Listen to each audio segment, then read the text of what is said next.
মানব জীবনে নবীজি সাল্লাল্লাহু আলাইহি ওয়াসাল্লামের উম্মতের প্রতি যে ব্যাকুলতা, ভালোবাসা এবং অঝোর কান্না রয়েছে তা মানব ইতিহাসের এক তুলনাহীন ও পরম বিস্ময়কর অধ্যায়।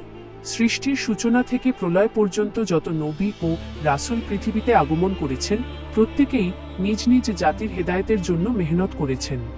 কিন্তু একমাত্র হযরত মুহাম্মদ সাল্লাল্লাহু আলাইহি ওয়াসাল্লামই এমন একজন মহান দরদী নবী, যিনি নিজ জীবনের প্রতিটি মুহূর্তে, এমনকি মৃত্যুর বিছানায় এবং কিয়ামতের ময়দানেও কেবল উম্মত উম্মত বলে রোদন করেছেন। নিচে নবীজি সাল্লাল্লাহু আলাইহি ওয়াসাল্লামের এই অতুলনীয় কান্না এবং উম্মতের প্রতি সীমাহীন মায়ার আরও বিস্তারিত ও গভীর প্রেক্ষাপট তুলে ধরা হলো। ১. উম্মতের প্রতি নবীজির সাল্লাল্লাহু আলাইহি ওয়াসাল্লামের অন্তহীন ব্যথার মূল কারণসমূহ। জাহান্নামের ভয়াবহতা থেকে উম্মতকে বাঁচানোর আকুতি। রাসূলুল্লাহ সাল্লাল্লাহু আলাইহি ওয়াসাল্লাম স্বচক্ষে বা ওহীর মাধ্যমে আখিরাতের ভয়াবহ আযাব ও জাহান্নামের শাস্তি দেখতে পেতেন। তিনি জানতেন তার উম্মতের একটি বড় অংশ অবহেলা ও গুনাহের কারণে সেই আগুনের মুখোমুখি হবে। এই ভয়ে তার কোমল হৃদয় সবসময় ব্যথিত থাকত এবং তিনি চোখের জলে বুক ভাসাতেন। আল্লাহর দরবারে উম্মতের জন্য নাজাতের ফরিয়াদ, দিন বা রাতের একটি বড় অংশ তিনি উম্মতের মুক্তির জন্য কান্নাকাটি করে কাটিয়ে দিতেন।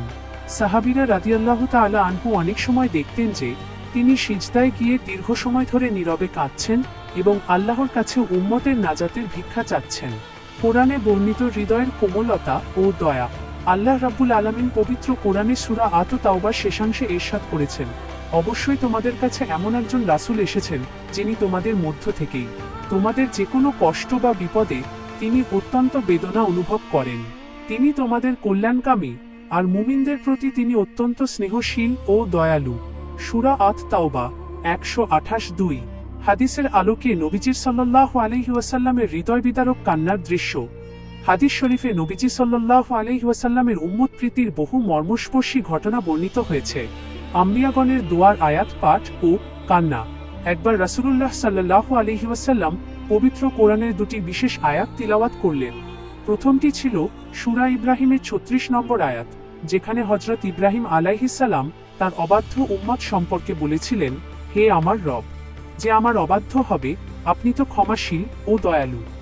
দ্বিতীয়টি ছিল সূরা আল মায়েদার ১১৮ নম্বর আয়াত, যেখানে হযরত ঈসা আলাইহিস সালাম তার জাতির বিষয়ে বলেছিলেন, যদি আপনি তাদের শাস্তি দেন তবে তারা তো আপনারই বান্দা। এই আয়াত দুটি তিলাওয়াত করার পর নবীজি সাল্লাল্লাহু আলাইহি ওয়াসাল্লাম দুহাত তুলে আল্লাহর দরবারে হাউমাউ করে কেঁদে ফেললেন এবং বললেন, হে আল্লাহ, আমার উম্মত, আমার উম্মত। জিবরাইল আলাইহিস সালামের মাধ্যমে আল্লাহর সান্ত্বনা। নবীজির এই অঝোর কান্না দেখে আল্লাহ তাআলা মহাসম্মানিত ফেরেশতা জিবরাইল আলাইহিস সালামকে তার কাছে পাঠালেন এবং জিজ্ঞেস করলেন, হে জিবরাইল, আমার হাবিব কেন কাঁদছেন? অথচ আমি তো সব জানি। জিবরাইল আলাইহিস সালাম এসে কারণ জানার পর আল্লাহ তাআলা তাৎক্ষণিকভাবে সূরা আদ-দুহার শেষাংশের এই সুসংবাদ পাঠিয়ে দিলেন, আর অচিরেই আপনার রব আপনাকে এমন দান করবেন যাতে আপনি সন্তুষ্ট হয়ে যাবেন। সূরা আদ-দুহা ৫। অর্থাৎ আল্লাহ নবীজিকে ওয়াদা দিলেন যে উম্মতের বিষয়ে তাকে কখনোই নারাজ করা হবে না। ৩. কিয়ামতের ময়দানে নবীজির সাল্লাল্লাহু আলাইহি ওয়াসাল্লামের উম্মত প্রীতি। কিয়ামতের সেই ভয়ানক ও বিভীষিকাময় দিনে যখন সূর্য মাথার অতি নিকটে চলে আসবে এবং মানুষ নিজের মা, বাবা, ভাই, বোন ও সন্তান থেকেও দূরে পালাতে চাইবে, সেই দিনটির চিত্র অত্যন্ত ভয়াবহ হবে। অন্যান্য নবীদের আর্তনাদ। সেই কঠিন মুহূর্তে সমস্ত নবী রাসূলগণও ভয়ে কাঁপতে থাকবেন এবং আত্মরক্ষার্থে কেবল নাফসি নাফসি, আমার কি হবে, আমার কি হবে বলে চিৎকার করতে থাকবেন। হযরত আদম আলাইহিস সালাম থেকে শুরু করে প্রায় সবাই একই কথা বলবেন, নবীজির মহান ঘোষণা। কিন্তু আমাদের প্রিয় নবী হযরত মুহাম্মদ সাল্লাল্লাহু আলাইহি ওয়াসাল্লাম সেদিনও নিজের কথা চিন্তা করবেন না। তিনি সিজদায় লুটিয়ে পড়বেন এবং আল্লাহর দরবারে ফরিয়াদ করতে থাকবেন, উম্মতি উম্মতি, আমার উম্মত, আমার উম্মত। আল্লাহ তাআলা তখন বলবেন, হে মুহাম্মদ, আপনার মাথা তুলুন এবং বলুন, আপনার কথা শোনা হবে, সুপারিশ করুন, আপনার সুপারিশ কবুল করা হবে। ৪. উম্মতের প্রতি এই ভালোবাসার বিপরীতে আমাদের করণীয়, যারা আমাদের জন্য এত চোখের পানি ফেলেছেন, এত কষ্ট সহ্য করেছেন এবং নিজের জীবনের আরাম আয়েশ বিসর্জন দিয়েছেন, সেই মহান নবীর প্রতি আমাদেরও কিছু পবিত্র দায়িত্ব রয়েছে। সুন্নাহর পূর্ণ অনুসরণ, নবীজি সাল্লাল্লাহু আলাইহি ওয়াসাল্লামের প্রতিটি কথা, কাজ ও আদর্শকে নিজ জীবনে বাস্তবায়ন করা। বেশি বেশি দরুদ পাঠ করা।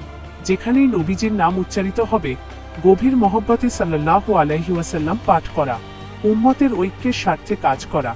নবীজির কষ্ট লাঘব করার জন্য তার আদর্শ অনুযায়ী সৎপথে চলা এবং অন্য ভাইদের প্রতি সহানুভূতিশীল হওয়া। সুতরাং দুনিয়া ও আখিরাতে নবীজি সাল্লাল্লাহু আলাইহি ওয়াসাল্লামের এই অসীম মায়া ও কান্নার কথা স্মরণ করে আমাদের অন্তর সবসময় তার ভালোবাসায় সিক্ত হওয়া উচিত। সাহাবীরা রাদিয়াল্লাহু তাআলা আনহু যেভাবে নিজেদের জানমাল দিয়ে তাকে ভালোবেসেছিলেন, আমাদেরও সেই পথে চলা উচিত।